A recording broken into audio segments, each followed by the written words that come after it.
Այն հոդվածով, որով Դավիթը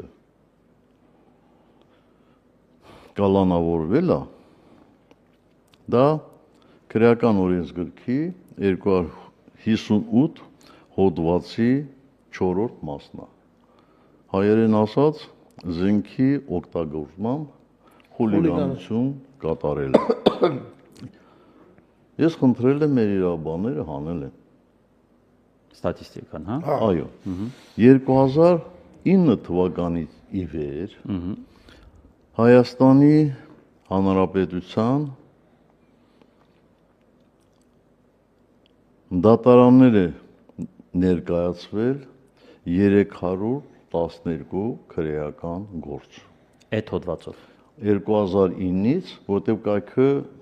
պարունակում է տեղեկատվություն 2009-ից սկսած։ Որքան 312 քրեական գործ։ Դրանցից պատժի նշանակմամբ օրինական ուժի մեջ մտած 257 քրեական գործ։ Դրանցից 4 տարի, այդ հոդվածը 4-ից 7 տարի է նախատեսում ազատազրկում։ 4 տարի դատապարտվել են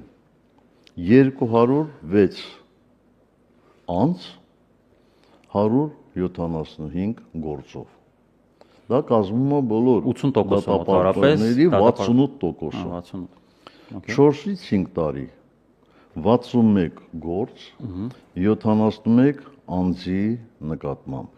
Դա կազմում է 24%։ Մտքում գումարի թվերը։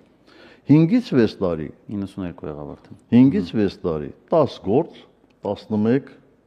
անձի նկատմամբ։ Դա 4%-ն է։ 96։ Եվ 4 տարուց ավելի քիչ պակաս, հատուկ գործեր են այդպիսին լինում, 11 գործ 12 անձի նկատմամբ։ Դա էլի 4%-ն է։ Իմանայի, այդ բոլոր դատապարտվածներից ընդամենը մի դեպք կա եղել, երբ որ դատարանը պատժի չափ որոշել է 6.5 տարի։ Բայց այնտեղ տարբեր հանգամանքներ են եղել, ուրիշ քրեական գործով չեմ ուզում բաներ ասել։ Լավ։ Եվ փաստորեն միակ մարդը Դավիթ Համբարձումյանն է, որին դատապարտել են 6 տարի 3 ամիս ժամկետով։